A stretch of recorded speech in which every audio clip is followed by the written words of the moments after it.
వెంకటరెడ్డి గారు, కోటేశ్వరరావు గారు, చెప్పండి. బీజేపీ ప్రభుత్వం అధికారంలోకి వచ్చిన తర్వాత 12 సంవత్సరాల తర్వాత ఈ ఓటరు నమోదు ప్రక్రియ అనేది ఈ సర్ ప్రక్రియను చేపట్టడం కావచ్చు. సో ఓవరాల్గా మరి దీని మీద ఇంకా ప్రజలకు పూర్తిగా అవగాహన వచ్చినట్లు అనిపించట్లేదు. ఎందుకంటే చాలామంది బిఏఎల్ఓలు ఇంతకుముందు ఓటున్న వారికి మాత్రమే ఆ ఎమ్యునరేషన్ ఫామ్స్ ఇస్తున్నారు, తర్వాత కొత్త వారికి ఇవ్వట్లేదు. సో దీంట్లో ఈ సర్ ప్రక్రియతోని అంటే పూర్తిగా కరెక్ట్గా ఒక ఓటర్ లిస్ట్ అనేది బీజేపీ తయారు చేయగలుగుతుందా? ఎలాంటి లోటుపాట్లు లేకుండా అంటే ఓటు హక్కు ఉన్న వారందరూ కూడా ఓటు హక్కు కల్పించే పరిస్థితి ఉంటుందా? వెంకటరెడ్డి గారు అంటున్నారు మరి ఎంఐఎం వాళ్ళు పాత బస్తీ చార్మినార్ ఆ ఏరియాలో వాళ్ళు ఎక్కడ కూడా మరి ఆ బిఎల్ఓలో రానివ్వట్లేదు అని చెప్తున్నారు. మరి దీనికి పరిష్కారం ఏంటి? ఈ సర్ ప్రక్రియ మీద మీరేం చెప్తారు? శ్రీనివాస్ గారు, మీరు చెప్పినట్టుగా ఇది బీజేపీ ప్రభుత్వం నిర్వహిస్తున్నది కాదు. ఒకవేళ బీజేపీ ప్రభుత్వం నిర్వహిస్తున్నది అయితే దాని గురించి వేరే మాట్లాడాల్సి వస్తుంది. ఎన్నికల కమిషన్ నిర్వహిస్తున్నది. ఆ ఎన్నికల కమిషన్ నిర్వహణ అనేటువంటిది సక్రమంగా లేదు.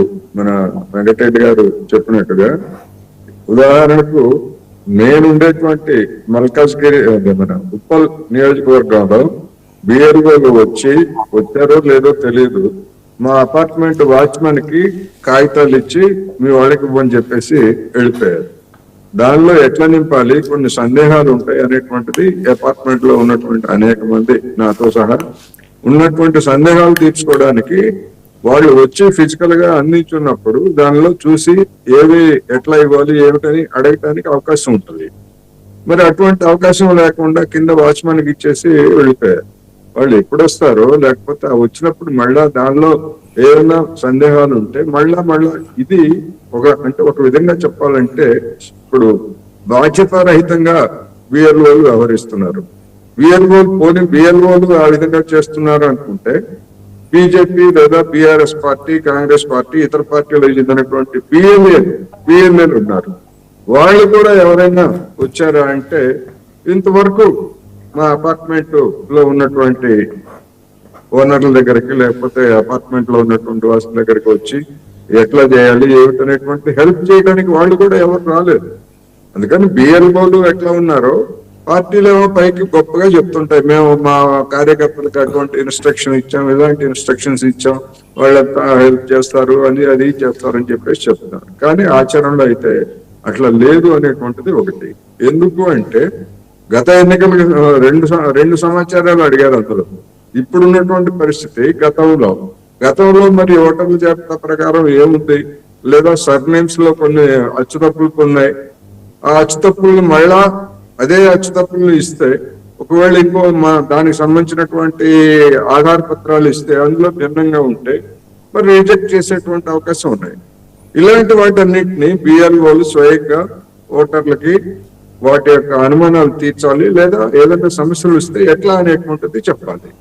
ఆ విధమైనటువంటి ప్రక్రియ ఇంతవరకు జరగలేదు.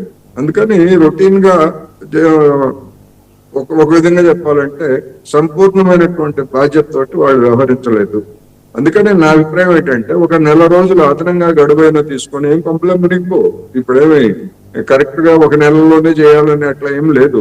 ఒక నెల కూడా అవసరమైతే తీసుకొని ఓటర్లందరికీ కూడా బిఎల్ఏలు హెల్ప్ చేయాలి. దాన్ని ఎట్లా నింపాలి, ఏమేం కావాలనేటువంటిది.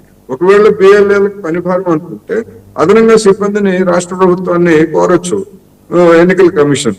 ఆ విధంగా దాన్ని సంపూర్ణమైనటువంటి పద్ధతుల్లో నిర్వహిస్తే తప్ప లేకపోతే అనేక మంది ఓటర్లు మిస్ అయ్యేటువంటి అవకాశం ఉంది, జెన్యూన్ గా ఉండేటువంటి వాళ్ళు కూడా. ఎందుకంటే బిఎల్ఏలు వచ్చినప్పుడు అనేక మంది ఇళ్లలో ఉండకపోవచ్చు, ఉద్యోగాల రీత్యా కావచ్చు, లేకపోతే ఇతరత్ర పరాయి ఊరికి వెళ్ళి ఉండొచ్చు. ఈ కారణాలతోటి అనేక మందికి అందనుకోవాలి. అందుకని మరొకసారి ఇచ్చినటువంటి వాళ్ళని అవసరమైతే 1కి 2 సార్లు ఇళ్లకు తిరిగి బిఎల్ఓలు వాళ్ళకి సహాయంగా ఉన్నటువంటి బిఎల్ఏలు దీన్ని సంపూర్ణంగా సక్సెస్ఫుల్ గా చేయాలి. రెండవది, మా ఇంట్లో కొత్త ఓటర్లు చేర్చడానికి అవసరమైనటువంటి ఫారాలు ఇవ్వలేదు మాకు. మరి అర్హులైనటువంటి వాళ్ళు ఉన్నప్పుడు తర్వాత అంటే ఎప్పుడు ఇస్తారు మళ్ళా వాళ్ళు? అందుకని అర్హులైనటువంటి వాళ్ళు ఉన్నారా లేదా మరణించేటువంటి వాళ్ళు ఉన్నారా లేదా అనేటువంటిది ప్రాథమికంగా ఆ ఫారాలు ఇచ్చేటప్పుడు అడిగితే ఆ దరఖాస్తులు తీసుకొని అర్హులైనటువంటి కొత్త ఓటర్లు చేర్చడానికి అవకాశం ఉంటుంది. అందుకని ఉన్నటువంటి వాళ్ళకి మాత్రమే ఇచ్చారు తప్ప కొత్తగా చేరాల్సినటువంటి వాళ్ళకి ఇవ్వలేదు. మరి ఇది సమగ్రమైనటువంటి సర్వే ఎట్లా అవుతుంది, లేకపోతే సవరణ ఎట్లా అవుతుంది అనేది